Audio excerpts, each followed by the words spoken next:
Nashville, drink spiking, it's on the rise. Social media is full of stories from men and women who say they have been drugged at the city's honky-tonks. And this is a problem for the city of Nashville because the last thing it wants is to scare off visitors, as well as those bachelor and bachelorette parties in the fall. So what's being done about it?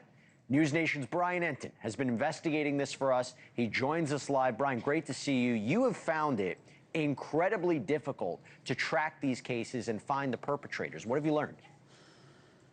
Yeah, we've been looking into it for months, Jesse. Many times these roofing incidents are not reported, so they're hard to track. The suspects we've found sometimes can even be bartenders, and both men and women are the victims. Men sometimes get drugged and then robbed. They take their watch or wallet. Women can even be sexually assaulted. Nashville, Tennessee, known as Music City, USA. But the country music capital is getting a reputation for something sinister. Mommy's boy. But for Caitlyn and Kyle Alexander, it's not just a story, it happened to them. I describe it as the lights were on and nobody was home. Like, I was talking to him, but he was not there.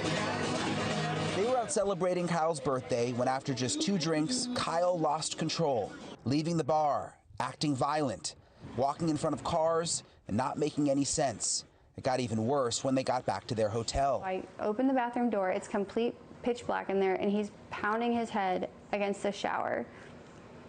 And I grab him, I put my hand behind his head, and I'm like, get out now. What are you doing? Calm down. I had like stuck my hand down his throat to see if he would throw up, and like he didn't even react. But I was just trying to like figure out anything I could to bring him back. Kyle was combative and blacked out until 9 the next morning. How did you feel when you woke up? I woke up and I felt like I got hit by a train, and I was crying, I was bawling, and I was like, I'm so sorry. I believe I was drugged because I don't remember a thing. And we've heard a lot of people say that they've been roofied. Lorraine McGuire is vice president of Nashville's Sexual Assault Center. Caitlyn and Kyle's story is all too familiar to her. Is it hard to quantify how often this is happening? It's almost impossible. And why is that? Because the drugs metabolize through somebody's system so quickly. Drugs like GHB or GBL can only be detected in urine for 3 to 12 hours. Another issue, when victims show up to the hospital, they're sometimes turned away and told without a police report or evidence of sexual assault, the testing won't be done. Did you feel like anyone took you seriously when you came forward?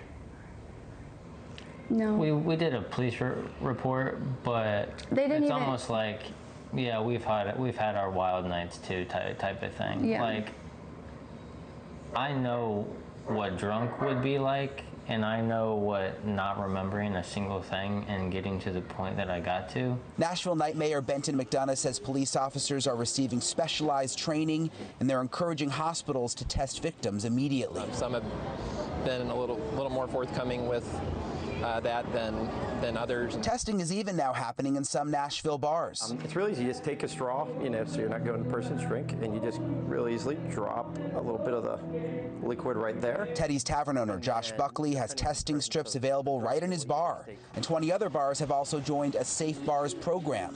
But Caitlyn and Kyle fear that's not enough. How much longer is this going to be a major tourist spot if nobody feels safe enough to come here? So, I mean, I believe more needs to be done.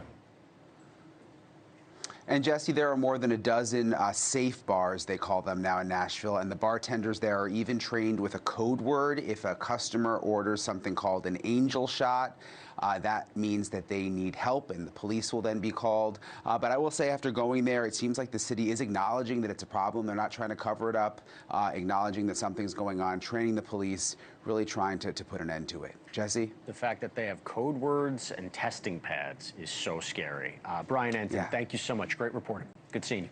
Thank you for watching. Subscribe below and download our NewsNation app right now on your phone, and you will get fact-based, unbiased news for all Americans.